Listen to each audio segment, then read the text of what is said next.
എൻ്റെ കുടുംബം എന്ന യൂട്യൂബ് ചാനലിലേക്ക് ഏവർക്ക് സ്വാഗതം. ഇന്ന് നമ്മൾ കാണുന്നത് ലാൽബാഗ് ബോട്ടാണിക്കൽ ഗാർഡൻ്റെ വിശേഷങ്ങളാണ്.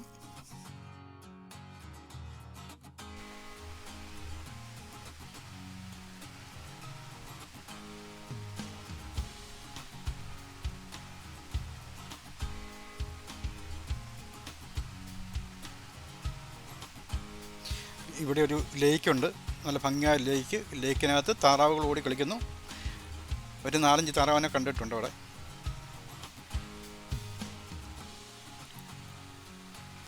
ലേക്കിൽ ബോട്ടിങ് കാര്യങ്ങളൊന്നും ഉണ്ടെന്ന് എനിക്ക് തോന്നുന്നില്ല. ഞാൻ കണ്ടില്ല ബോട്ടിംഗ് ഒന്നും അതിനകത്ത് ഉള്ളതായിട്ട് കണ്ടില്ല.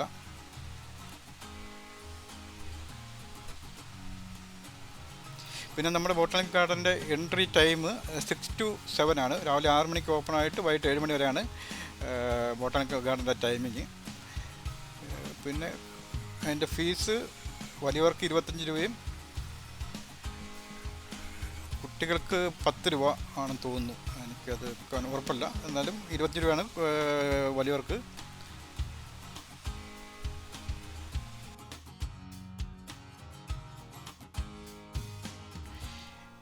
വളരെ ഭംഗിയോടുകൂടി കർണാടക ഗവൺമെൻറ് സൂക്ഷിച്ചു കൊണ്ടിരുന്നു. ഇത് കമ്മീഷൻ ചെയ്തത് മൈസൂർ രാജാവായ ഹൈദർ അലി 1760 കമ്മീഷൻ ചെയ്യുകയും അദ്ദേഹത്തിൻ്റെ പുത്രനായ ടിപ്പു സുൽത്താൻ ഇത് കംപ്ലീറ്റ് ചെയ്യുകയും ചെയ്യുകയാണ് ഉണ്ടായത്. ഇതിൽ മെയിൻ അട്രാക്ഷൻ എന്ന് പറഞ്ഞാൽ ഒരു ഗ്ലാസ് ഹൗസാണ്.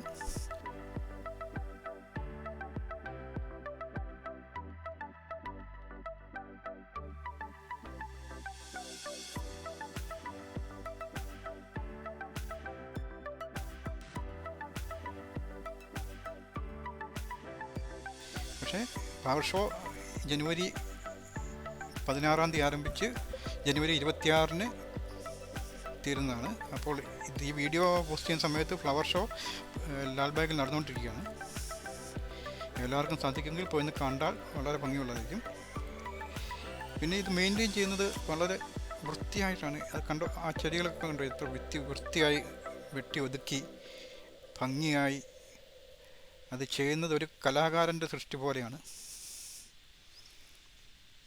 പിന്നെ നമ്മൾ ബാംഗ്ലൂരിൽ നിന്ന് തിരക്കിൽ നിന്ന് ഈ ലാൽബാഗിനകത്ത് കയറിയാൽ അതിനകത്തുള്ള ആ ഓക്സിജൻ്റെ ലെവലും അതിനകത്തുള്ള ആ പോസിറ്റീവ് മൈൻഡും നമ്മളെ ഫ്രഷ് ആക്കുന്ന ഒരു അനുഭവത്തിലേക്ക് നമ്മൾ മാറുകയാണ്. ഞാനൊക്കെ അതിനകത്ത് കയറുമ്പോൾ വളരെയധികം ട്രാവൽ ചെയ്ത് വളരെ കഷ്ടപ്പെട്ട് ടയേർഡായിട്ട് ചെന്ന് ഇതിനകത്ത് കയറുന്ന സമയത്ത് ഞാൻ ചിന്തിച്ചത് ഇതിനകത്തോടെ നടക്കാൻ പറ്റുമോ എന്നുള്ളൊരു എനിക്ക് ഡൗട്ടായിരുന്നു. കാരണം ഇത്ര കിലോമീറ്റർ നടക്കണം, ഒത്തിരി നടപ്പുണ്ട്. പക്ഷേ അതിനകത്ത് കയറി അതിനകത്തെ ഓക്സിജൻ്റെ ഫ്രഷ് എയറിൻ്റെ ആ സാന്നിധ്യത്തോടെ നമ്മളങ്ങ് മെൻ്റലി നമ്മളങ്ങ് എനർജി നമുക്ക് കയറി. അപ്പോൾ നമുക്കതിനകത്ത് ഒരു ക്ഷീണം നമുക്കത് അനുഭവിച്ചില്ല. ഫുള്ള് അതിനകത്തോടെ നടന്നിട്ടും നമുക്ക് ക്ഷീണം തോന്നിയില്ല. പിന്നെ നമ്മളിപ്പോൾ നടന്നു പോകുന്ന വഴികളെല്ലാം ഇരു സൈഡും നമുക്ക് ഇരിക്കാനുള്ള ഇരിപ്പിടങ്ങളും അതുപോലെ ചെടികളൊക്കെ ഭംഗിയായി വെട്ടി ഒതുക്കി വരച്ചിരിക്കുന്നതിനാൽ കാണാൻ ഭംഗിയുമുള്ളതാണ്.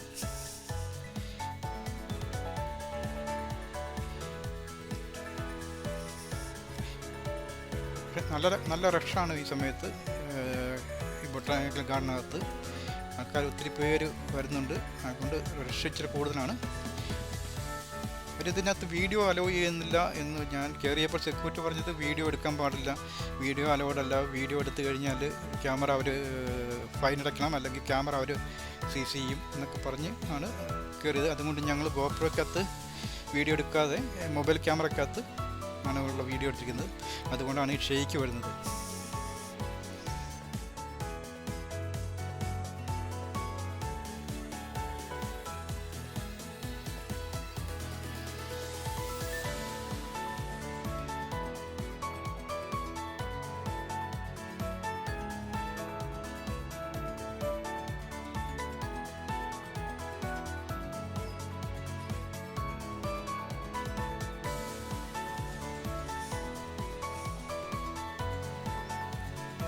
ഒരു ട്രീയുടെ ഫോസിലാണ് കാണുന്നത്, കണ്ടോ, ട്രീയുടെ ഫോസിലാണ്.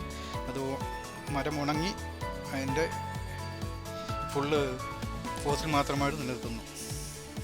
അത് എത്ര നാളങ്ങനെ നിൽക്കുമെന്ന് എനിക്കറിയാൻ പറ്റില്ല. ഞാൻ ഫസ്റ്റ് ടൈം കാണുമ്പോൾ അത് അങ്ങനെയാണ്. അത് വർഷങ്ങളായിട്ടൊക്കെ നിൽക്കുന്നതാണോ എന്നതിനെക്കുറിച്ച് എനിക്കറിയാൻ പറ്റില്ല. അറിയാവുന്നവരൊന്ന് കമൻറ്റ് ചെയ്താൽ നല്ലതായിരിക്കും. ഉണ്ടോ, ചെടികളൊക്കെ എന്ത് ഭംഗിയായിട്ടാണ് അവർ അറേഞ്ച് ചെയ്തിരിക്കുന്നത്. മനസ്സിന് കുളിർമയുണ്ടാകുന്ന ഈ ചെടികൾ ഇങ്ങനെ വൃത്തിയായി അറേഞ്ച് ചെയ്ത് വെക്കുമ്പോൾ അതൊരു ഭംഗിയാണ് അല്ലേ.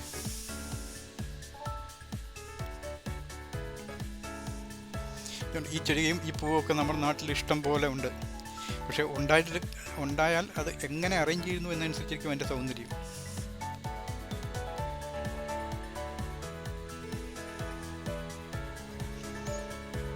ഈ വീഡിയോ ഞങ്ങൾ ഷൂട്ട് ചെയ്യുന്ന സമയത്ത് അവർ ഫ്ലവർ ഷോയ്ക്കുള്ള അറേഞ്ച്മെൻറ്റ്സ് നടന്നുകൊണ്ടിരിക്കുകയാണ്. അതുകൊണ്ട് എല്ലാ സൈഡിൽ നിന്നും നമുക്ക് ഫൗണ്ടൻസ് അല്ലെങ്കിൽ ഗ്ലാസ് ഹൗസ് ഒന്നും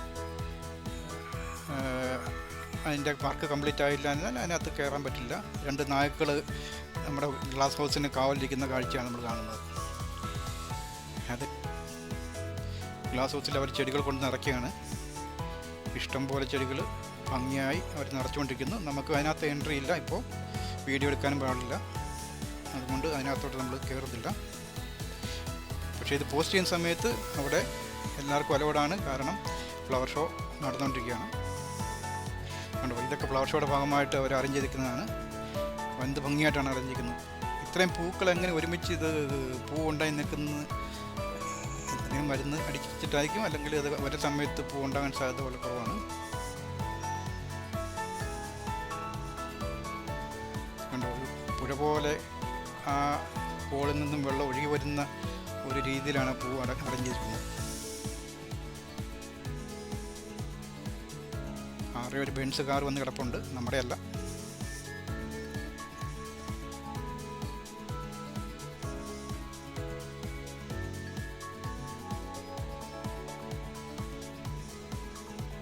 ആൾക്കാരെല്ലാം ഫോട്ടോ എടുക്കുകയാണ്.